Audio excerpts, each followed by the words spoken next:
बाहेर पडलेलं नाहीयेस. त्याला उदाहरणं दिली. मग जात्यंधा लागले पिसे, मग तो सैरा धावे जैसे, तुझे शहाणपणा तैसे दिसत असे. जात्यंध म्हणजे आंधळा माणूस. तो जसा सैरावैरा धावत असतो, त्याला काही कळत नाही म्हणून, तसं तुला कळत असून सुद्धा तुझं शहाणपण आंधळ झाल्यासारखं वाटतंय, असा आरोप गोपालकृष्णाने केला. या ठिकाणी एक दृष्टांत त्याच्यात द्यायला माऊलींनी दिलाय, त्याचा विचार करूया आधी आणि मग पुढे चालूया. माऊलींनी तिथे माकडाचा विचार केलाय. माणूस माकडाप्रमाणे वागायला लागतो.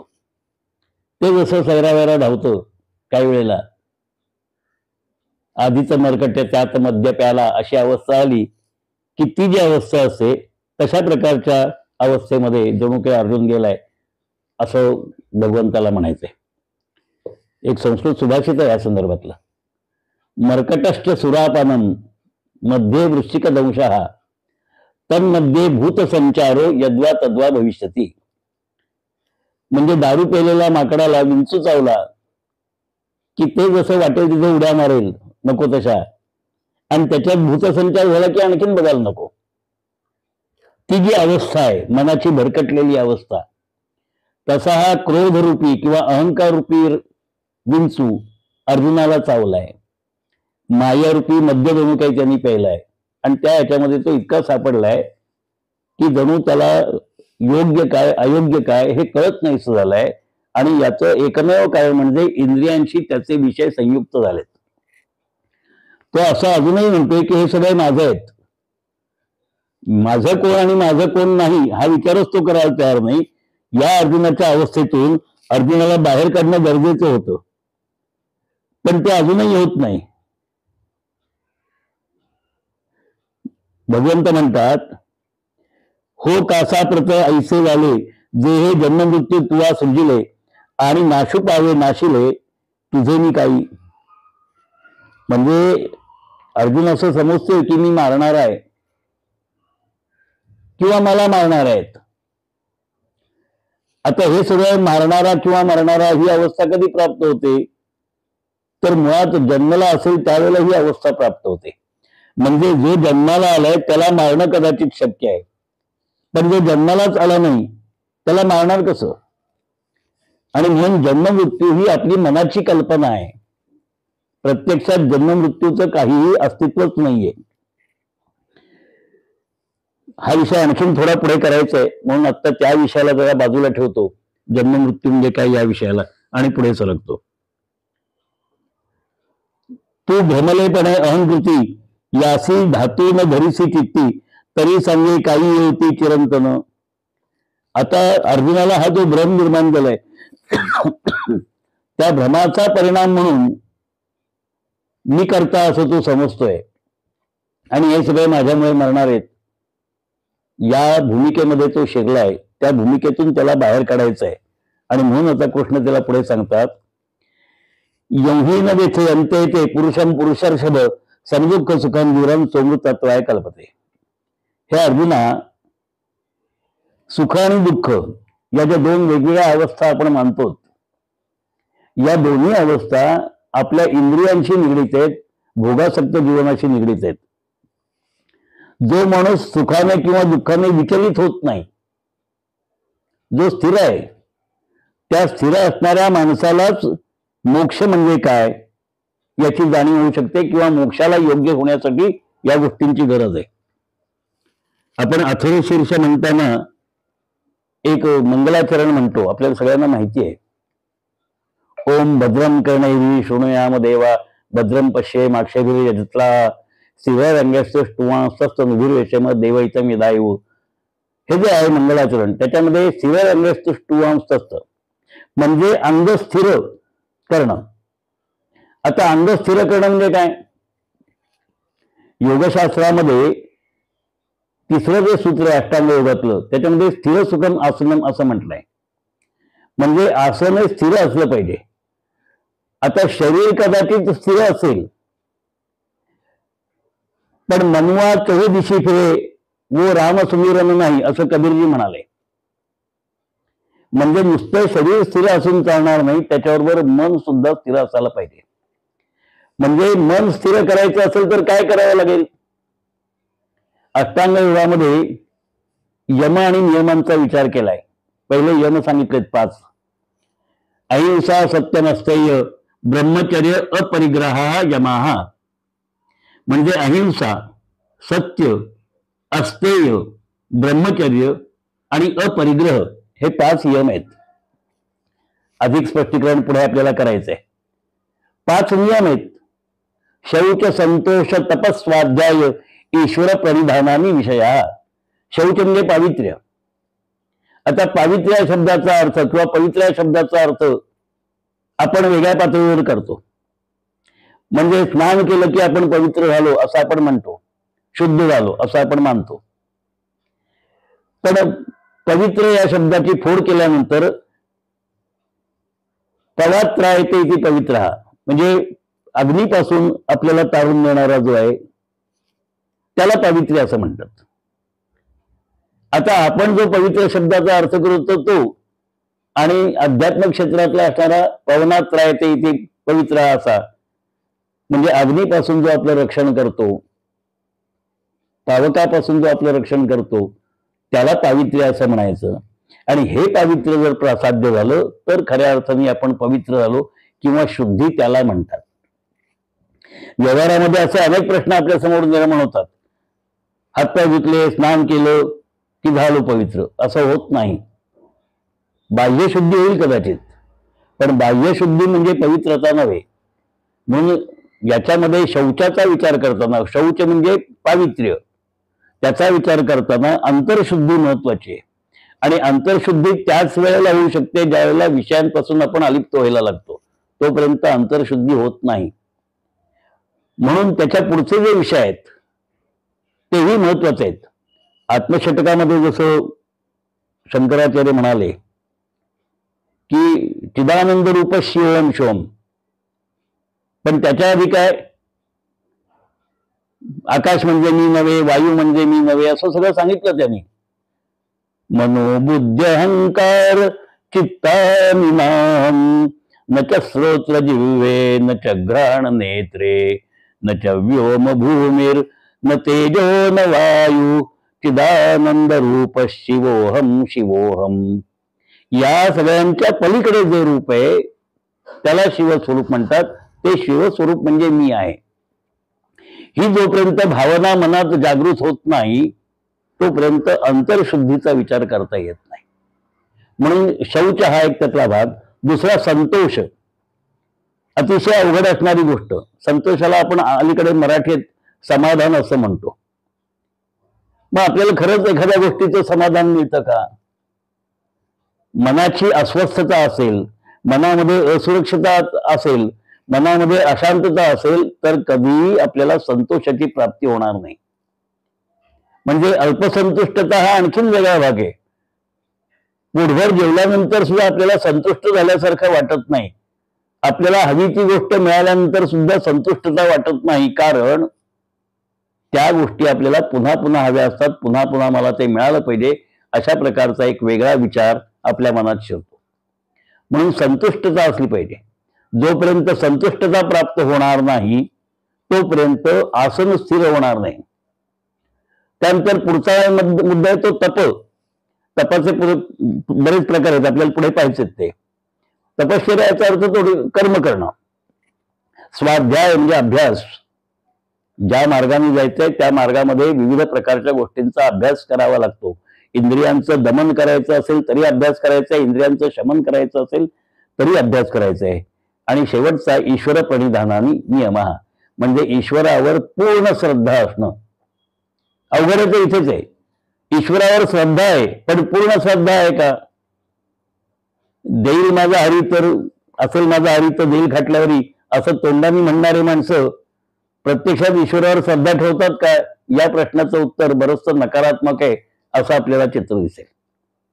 म्हणून पूर्ण श्रद्धा असली पाहिजे. मग ती गुरुवर असेल, आपल्या आई वडिलांवर असेल, स्वतःवर असेल, आपल्या आराध्य दैवतावर असेल, पूर्ण श्रद्धा असली पाहिजे. या श्रद्धेचं एक उदाहरण फक्त आपल्याला सांगतो. चाफळच्या राम मंदिरामध्ये रामोत्सव म्हणजे नवमीचा रामनवमीचा उत्सव करायचा विषय झाला.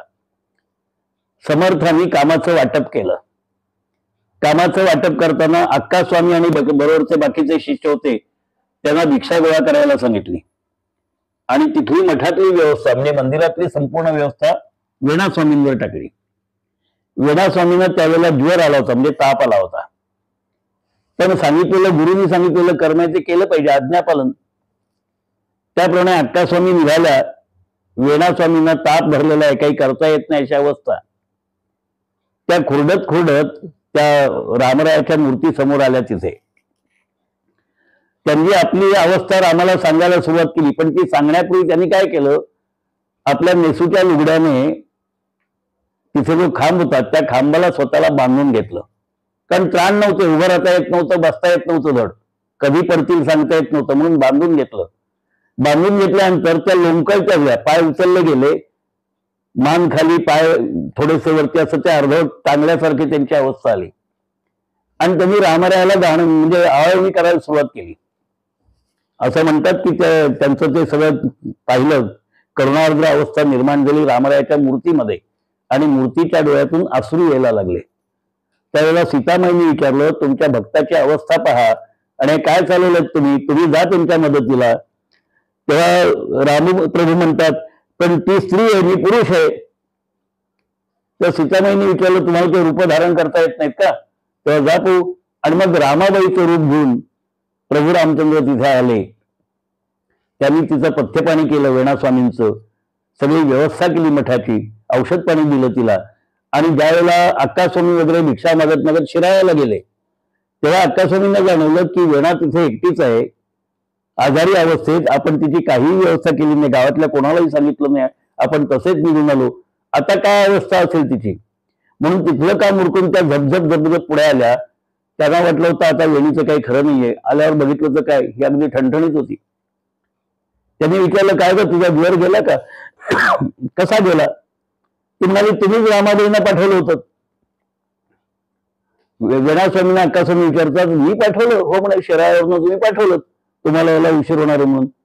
अक्का स्वामी म्हणतात, मी कोणाही रामाबाईला ओळखत नाही, परिसरात कुठेही रामाबाई माझ्या माहितीची नाही आणि मी कोणालाही पाठवलेली नाही. वेणा स्वामी म्हणतात, नाही कशी आत आहे बघ. आतल्या खोलीत बघतायत तर तिथे कोणी नव्हतं.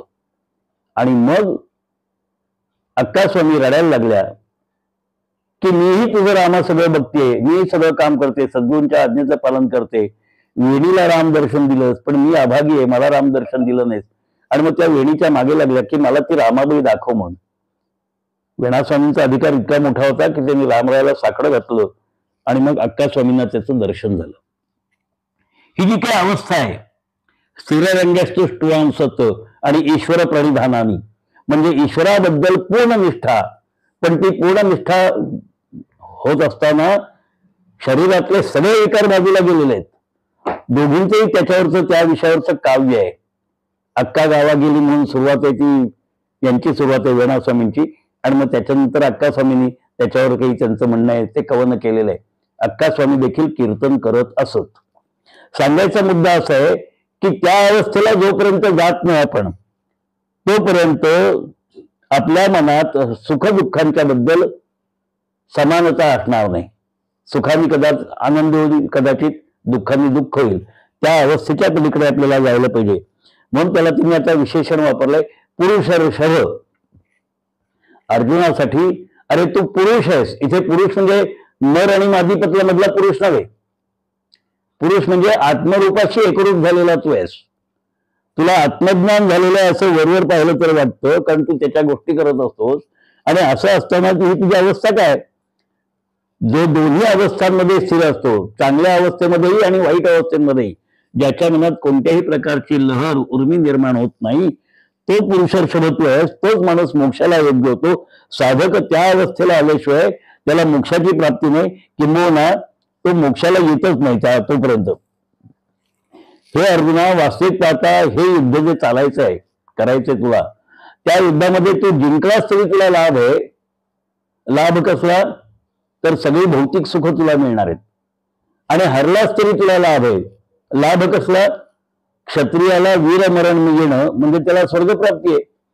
म्हणजे दोन्हीकडे तुझा फायदा आहे असं असून तू वेड्यासारखा युद्धाचा त्याग का करतोयस, असा हा प्रश्न आहे. म्हणून या दोन्ही गोष्टींना, सुखाला आणि दुःखाला समत्व बुद्धीने एकत्र कर. धीर माणसं जी असतात, वीर वेगळे शतेषु जायते शूरा, तेव्हा 100 एखादा शूर होतो. अर्जुना, तू शूरवीर आहेस, पण धीर पण आहेस तू, म्हणजे ज्याचा संयम कधी ढळत नाही, जो सुखदुःखांच्या कधी आहारी जात नाही, असा तू आहेस. आणि असं असताना ही तुझी अवस्था काय, अशा प्रकारे कृष्णाने त्याला फटकारलंय. आणि इथून पुढे कृष्ण त्याला वेगळ्या पद्धतीने समजावण्याचा प्रयत्न करतोय. आता त्याला, ज्याला मूळ तत्वज्ञान, भारतीय दर्शनशास्त्राचा मूळ गाभा म्हणतो आपण, त्यातला एक पहिला श्लोक इथे त्यांनी सांगितला. नासतो विद्यते भावो नाभावो विद्यते सता उभयोरपी दृष्टांत स्वजय तत्वदर्शनी. इथे तत्वदर्शी म्हणजे ज्यांनी दर्शनशास्त्रांचा अभ्यास केलेला आहे अशी माणसं. ते असं म्हणतात, नासतो विद्यते भावो, न असत म्हणजे जे अस्तित्वातच नाही त्याच्या ठिकाणी भाव हा विषय असत नाही. अस्ति पक्ष असेल तिथे भाव असेल, नास्ति पक्ष असेल तिथे अभाव असेल, म्हणून नासतो विद्यते भावो. आता या ठिकाणी एका नास्तिक दर्शनाचा मी आपल्या समोर उल्लेख करणार आहे. बौद्ध दर्शनामध्ये तथागत बौद्ध काय म्हणाले, गौतम बुद्ध, दुःखम क्षणिकम सर्वम क्षणिकम, हे सगळं आहे ते क्षणिक आहे. आणि त्याच्या पुढे त्यांनी त्यांचं दर्शनशास्त्र मांडलं, म्हणजे बौद्ध धर्माचं जे काही तत्वज्ञान मांडलं, त्याच्यामध्ये या सगळ्या सृष्टीची निर्मिती शून्यापासून झाली असं त्यांचं म्हणणं आहे. आता शून्य या शब्दाचा अर्थ काय? गणितीय भाषेमध्ये पूर्वी असं म्हणत असत किंवा अलीकडच्या काळात असं सांगतात की विविध प्रकारचे बिंदू एका वक्ररेषेने जोडणं म्हणजे शून्य आहे. आता लक्षात घ्या, ती जी रेष आखलेली आहे वर्तुळाची, ज्याला आपण परिघ असं म्हटलंय, त्या परिघामध्ये आतल्या बाजूला काही आहे का नाही हो? वरवर विचार केला तर तिथे काही नाहीये. आपण समान अंतरावर असणारे सगळे बिंदू एकत्र केले त्याला परिघ असं म्हटलं. त्या परिघाच्या आतमध्ये आणि परिघाच्या बाहेर, परिघाच्या बाहेर काही आहे ते आपल्याला माहिती, आपण स्वतः परिघाच्या बाहेर आहोत, पण ते जे परिघ आखलेलं आहे त्या परिघामध्ये काही आहे का नाही. म्हणून शून्याची व्याख्या एम्प्टीनेस इज इक्वल टू 0 अशी करायची का? म्हणजे काहीही नाही अशी अवस्था शून्याची होऊ शकते का, हा प्रश्न निर्माण होतो. कारण काहीही नाही अवस्थाच नाहीये, आतमध्ये काहीतरी आहे. त्या परिघाच्या आतल्या बाजूला विविध प्रकारचे बिंदू आहेत. जसं काहीही नाही अशी अवस्था म्हणताना आपण लाकूड घेतलं, आपण म्हणतो या लाकडात काही नाहीये. काही नाही कसं? ते लाकूड ज्या वेळेला आपण पेटवतो त्यावेळेला त्याच्यात अग्नी असतो, म्हणजे त्याच्यामध्ये अग्नी आहे हे मान्य करावं लागतं. म्हणून काहीही नाही ही अवस्थाच नाही, पण तरी सुद्धा काहीही नाही असं म्हणणारे जे काही दार्शनिक आहेत, आत्ता म्हटलं तसं शून्यापासून सर्व निर्माण झालं. असतपासून भाव निर्मिती होऊ शकत नाही. तिथे काहीतरी असल्याशिवाय कोणत्याही प्रकारचा भाव निर्माण होऊ शकत नाही. म्हणून नासतो विद्यते भावो, आणि त्याच्या बरोबर विरुद्ध नाभावो विद्यते सता, जिथे भावच नाही तिथे सत्य निर्मिती नाही. म्हणून छांदोग्य उपनिषदाने एक सिद्धांत मांडला. छांदोग्य काय म्हणतं, सतात सत जायते, म्हणजे सत पासून सतची निर्मिती होते, सत पासून असतची निर्मिती होऊ शकत नाही. म्हणून त्याला एक व्यावहारिक दृष्टांत एका विशिष्ट मर्यादेपर्यंत द्यायचा असेल तर, आंब्याच्या झाडाला आंबेच लागतात, दुसरं फळ लागणार नाही. म्हणजे आंब्याच्या झाडापासून आंब्याचीच निर्मिती होईल, झाड बघितलं तरी किंवा फळ बघितलं तरी. पेरूच्या झाडाला पेरूच लागतील, दुसरं काही लागणार नाही. कारण पेरूचं फळ पेरूच्या झाडाला लागणं म्हणजे सत पासून सत निर्मिती होणं. म्हणून सतात सत जायते असा छांदोग्यांचा जो सिद्धांत आहे उपनिषदातला, तो सिद्धांत. पण इथे अभावातून सत्य निर्मिती नाही. म्हणजे जिथे काहीही नाही, तिथे काही निर्माण होऊ शकत नाही. सत्पासून सत्ची निर्मिती, अभावापासून भाव निर्मिती होऊ शकत नाही. उदाहरण द्यायचं झालं तर बी जाळलेलं भाजलेलं बी आपण पेरलं तर त्याच्यातून कोणत्याही प्रकारचं रोप निर्माण होणार नाही, कारण ते बी भाजलं गेलं म्हणजे त्याची निर्मितीची अवस्था आहे ती नष्ट केलेली आहे. वंध्यापुत्र जसा अशक्य आहे तशी ही अवस्था आहे.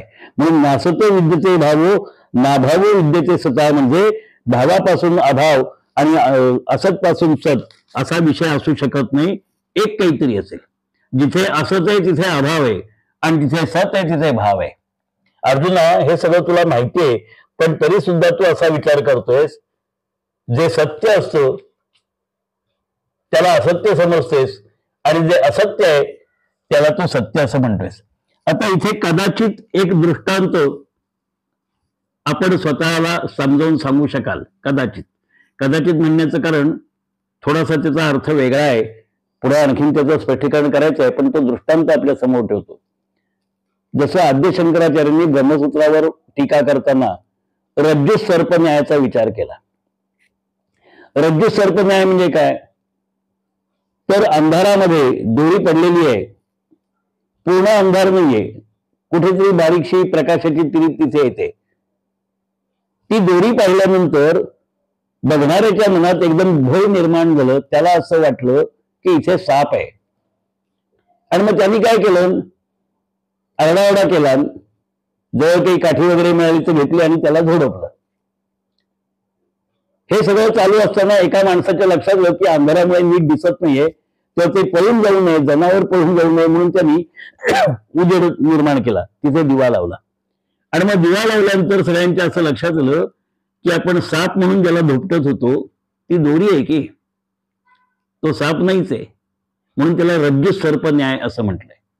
या रज्जू सर्प न्यायाप्रमाणे जे अस्तित्वातच नाही, सर्प अस्तित्वातच नाही, पण त्यांना मी मारणार आहे, अशा प्रकारची अर्जुनाची भूमिका ही त्याला शोभनीय नाहीये. म्हणजे अर्जुन इतका मोहग्रस्त आलाय किंवा अविद्येचा इतका मोठा पडदा आहे, त्याला तणाचा पडदा असं म्हणतात, अंधकाराचा पडदा असं म्हणतात. तो अंधकाराचा इतका मोठा पडदा आहे की त्या दोरीच्या ठिकाणी त्याला साप वाटला आणि त्यांनी त्याला झोडपायला सुरुवात केली. मृगजळ पाहिल्यानंतर ज्याला तहान लागलेली असते त्याला पाणी असं वाटतं, विशेषतः हरिण पाणी पिण्यासाठी धावत सुटतं आणि मग उडी फुटून मरतं. का? तिथे पाणी नसतंच. मुळी उन्हामुळे, सूर्याच्या किरणांमुळे त्या ठिकाणी पाणी असा आभास निर्माण होतो आणि त्या आभासाला सत्य मानून त्याच्या मागे ते हरिण धावत असतं. आणि म्हणून मोक्षाच्या मागे ज्याला जायचंय, साधकांनी काय समजून घेतलं पाहिजे की मी आभासाच्या मागे धावणार नाही, मी असत्याच्या मागे धावणार नाही, मी सत्याचा प्रयत्न करेन, सत्य शोधण्याचा प्रयत्न करेन, त्याच्या मागे मी जाईन. आता सत्य काय? दोरी हा साप नाही, हे सत्य आहे. पण ते समजून घ्यायला काय करावं लागलं? आधी धोपटलं, 4 माणसं आरडाओरडा करून गोळा केली आणि मग त्यातल्या एका कोणीतरी ज्याला हे जनावर म्हणजे हा साप पळून जाऊ नये असं वाटलं, जर खरोखर साप असेल तर त्याच्या मनात संशय निर्माण झाला, हे जनावर आपण फटके मारताना पळून गेलं तर आणखीन त्रास होईल कदाचित, किंवा हा साप नाही दोरी आहे पण त्याचं कोणी ऐकत नसेल म्हणून त्यांनी तिथे प्रकाश दाखवला. प्रकाश दाखवल्यावर बाकीच्यांचं अज्ञान दूर झालं. म्हणून ज्ञानाचा प्रकाश असल्याशिवाय सत्य आणि असत्य कळत नाही. मग सत्य असत्य कळायचं म्हणजे ज्ञान पाहिजे. मग कोणतं ज्ञान पाहिजे? हे कोणीही तू मारणार नाहीयेस, हे अर्जुनाला ज्ञान देणं गरजेचं आहे. हे सगळे तुझ्यामुळे मरणार नाहीत. जन्म आणि मरण तुझ्या हातात नाही कोणाचंही. असं असताना मी यांना मारणार आहे असं तू जर म्हणत असशील तर अर्जुना तू महामूर्ख आहेस असं जणू काही भगवंत त्याला म्हणतायत. आणि म्हणून त्यांनी सांगितलं तुला जर सत्य समजून घ्यायचं असेल तर ज्ञान प्राप्तीशिवाय पर्याय नाही. मग ज्ञान मिळवायचं म्हणजे नेमकं काय करायचं? कर्म तर केलंच पाहिजे. मग कर्म करत असताना कर्माचं ज्ञान आणि ज्ञानाची भक्ती याही गोष्टी गरजेच्या आहेत. नुसतं कर्म करून चालणार नाही, नुसतं ज्ञान असून चालणार नाही. एक पुन्हा मजेशीर कथा आपल्याला सांगतो. एका गावातून एक नावाडी त्याची नाव घेऊन जायचा नेहमी नदी किनारे या ठिकाणून त्या ठिकाणी. त्या गावातला एक विद्वान पंडित म्हणू आपण त्याला वाटलं तर, तो तिथे आला आणि त्याला नावेतून पलीकडे जायचं होतं. आता पलीकडे जायचं म्हटल्यानंतर त्या नावेत तो बसला. आता हा पंडित आहे, आपल्यासारखा हुशार कोणी नाही, अशा प्रकारचा विचार त्याच्या मनात आला. त्यांनी त्या नावाला नाव सुरू केल्याबरोबर विचारलं, वल मारून चालवायला लागल्याबरोबर, काय रे बाबा तू अमुक एक गोष्ट शिकलायस का? तो म्हणाला नाही. नाव आणखीन पुढे गेली, तो म्हणाला नाही मी हे शिकलो नाही.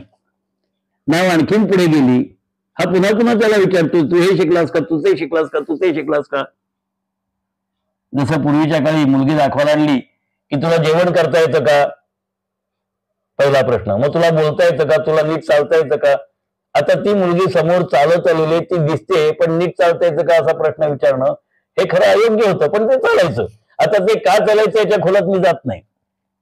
3 वेळा प्रश्न विचारून झाल्यानंतर तो नावाडी म्हणाला, महाराज तुमच्याशी बोलण्याच्या नादात नाव भरकटलेली आहे. आता एकच प्रश्न मी तुम्हाला विचारतो, त्याचं उत्तर मात्र तुम्ही मला द्या. तुम्हाला पोहता येतं का? तो म्हणाला नाही. मग आता म्हणाला तुम्ही बुडून मरणार आहात, मी जाणार आहे. नाव उलटली, नावाडी पोहत किनाऱ्याला पोहोचला आणि हा मात्र बुडून मरायची वेळ आली. म्हणजे ज्ञान आहे, पण त्या ज्ञानाचा तरुण जाण्यासाठी काहीही उपयोग नाही. हा भवसागर तरुण जायचं असेल तर आपल्याला नुसतं ज्ञान असून चालणार नाही. डिग्री वाटेल ती असेल आपल्याकडे, त्या डिग्रीचा भवसागर तरुण जाण्यासाठी काहीही उपयोग नाही. म्हणून दिनकर स्वामी म्हणाले, समर्थांचे शिष्य छत्तीसगाव मठाचे, श्रीराम नाम नौका भवसागरी तराया, श्रीराम नाम नौका भवसागरी तराया. भवसागर तरुण जायचं असेल तर राम नामाची नौका आपल्याजवळ असली पाहिजे. जसं संत नामदेवांनी त्यांच्या अभंगात म्हटलं, एका किनाऱ्याला ते उभे आहेत आणि दुसऱ्या किनाऱ्याला पांडुरंग आहे, आणि तो पांडुरंग हा नावाडी आहे जणू काही. ते म्हणतात, माझा अलीकडे गाव तुझी पलीकडे नाव, नदी भरली चंद्रभागा, ये ये पांडुरंगा. हे पांडुरंगा तू इकडे ये आणि मला या नदीतून पलीकडे नाही, कारण तू नेल्याशिवाय मी जाऊ शकत नाही. सद्गुरू तेच काम करत असतात, आपल्याला या मायेच्या या नदीच्या टोकापासून त्या टोकाला घेऊन जाणं, म्हणजे माया पार करण्याचं काम ते करत असतात. हे माया करण्याचं काम जे आहे ते कसं करायचं हे कळणं, त्याला ज्ञान असं म्हणतात. हे ज्ञान अर्जुनाजवळ आहे असं भगवंताला वाटत होतं, कारण त्याच्या सान्निध्यात होता म्हणून तो शहाणा आहे असं त्यांनी म्हटलं. पण प्रत्यक्षात तो शहाणा नाही हे लक्षात आलं, म्हणून मी त्याला टोकल्याने म्हटलं, अरे असत पासून भाव निर्माण नाही होत आणि अभावापासून सच्ची निर्मिती होऊ शकत नाही. अर्जुना तू हे एवढं समजून घे, म्हणजे तुला मला काय म्हणायचं. आता एका तत्वज्ञ असणाऱ्या माणसानी, दार्शनिक दृष्ट्या श्रेष्ठ असणाऱ्या माणसानी दुसऱ्या तितक्याच उंचीच्या माणसाला हे तत्वज्ञान त्याचं स्मरण करून देण्याचा प्रयत्न केलेला आहे. जोपर्यंत आपण स्वतःला समर्पित करत नाही, आपल्या स्वशी आपण एकरूप होण्याचा प्रयत्न करत नाही, आपली अवस्था स्थितप्रज्ञावस्था होत नाही, तोपर्यंत ज्ञानप्राप्ती होत नाही. आणि ज्ञानप्राप्ती करायची असेल तर स्थिररंगस्तुष्टुवांसस्त, म्हणजे अंग स्थिर व्हायला पाहिजे. अंग स्थिर होणं याचा अर्थ शरीराचा म्हणजे इंद्रियांचा विषयांशी असणारा संबंध नाहीसा होणं. या अवस्थेला अर्जुना तुला जायचंय, पण तू हे काय वेड्यासारखं बोलतोयस. तेव्हा अर्जुना लक्षात ठेव, नासतो विद्यते भावो नाभावो विद्यते सुद्धा उभोरकून दृष्टांत तत्वज्ञान तत्वदर्शी. जे तत्वदर्शी लोक असतात त्यांना हे निश्चित कळलेलं असतं. त्याचा तू विचार कर. तुला आत्मग्लानी आलेली दिसते, ती आत्मग्लानी तू दूर कर. आता त्याला प्रत्यक्ष तत्वज्ञान सांगताना मग असत म्हणजे काय, सत म्हणजे काय, यातला जो भेद आहे तो भेद त्याला सांगायचा आहे. आणि तो भेद सांगायचा असेल तर अर्जुनाला त्यांनी पुरुषर्षभ हे जे विशेषण वापरलंय, त्या पुरुषर्षभ या विशेषणाचाही अर्थ आपल्याला समजून घेणं गरजेचं आहे. कारण इथे आतापर्यंत न वापरला पुरुषम पुरुषर्षभ, म्हणजे पुरुष म्हणजे काय हे समजून घ्यायचंय. म्हणून मगाशी म्हटलं की पुरुष म्हणजे नर आणि मादीतला पुरुष नव्हे. पुरुष येते युती पुरुष हा, ज्याला कुटस्थ नित्य असं म्हणतात, जो गुहेत राहतोय, हृदयरूपी गुहेमध्ये राहतोय, ज्याला आत्मरूप असं आपण म्हणतो, त्याला पुरुष असं म्हणतात. या पुरुषाचं वर्णन इथून पुढे सुरू होणार आहे. इथे आज थांबूया. आता विश्वात्मके देवे येणे वाग्यज्ञी तोषावे, तोषो निमज द्यावे पसाय दान हे. जे खळांची व्यंकटी सांडो, तया सत्कर्मी रती वाढो, भूता परस्परे पडो मैत्र जीवांचे. दुरितांचे तिमिर जाओ, विश्वस्वधर्म सूर्ये पाहो, जो जे वांछिल तो ते लाहो. प्राणी जात वर्ष तू सकळ मंगळी, ईश्वर निष्ठांची मांदियाळी, अनवरत भूमंडळी भेट तू भूता. चला कल्पतरूंचे आरव, चेतना चिंतामणींचे गाव, बोलते जे अर्णव पियुषांचे. चंद्रमे जे अलांछन, मार्तंड जे तापहीन, ते सर्वाई सदा सज्जन सोयरे होतू. किंबहुना सर्व सुखी पूर्ण होऊनी तिही लोकी, भजिजो आदि पुरुखी अखंडित. आणि ग्रंथोपजीवीये विशेषी लोकी इये, दृष्टादृष्ट विजये होवा वेजी. येथ म्हणे श्री विश्वेश्वराओ, हा होईल दान पसाओ, येणे वरे ज्ञानदेवो, सुखिया झाला सुखिया झाला. जय जय रघुवीर समर्थ. कोणाला काही शंका असतील तर एक 5 मिनिटात विचारायला हरकत नाही.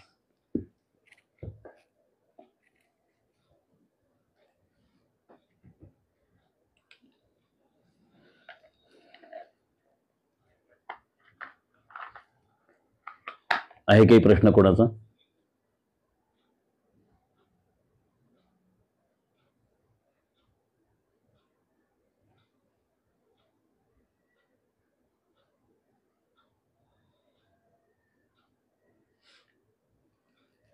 ठीक आहे, शंका दिसत नाही कोणाची.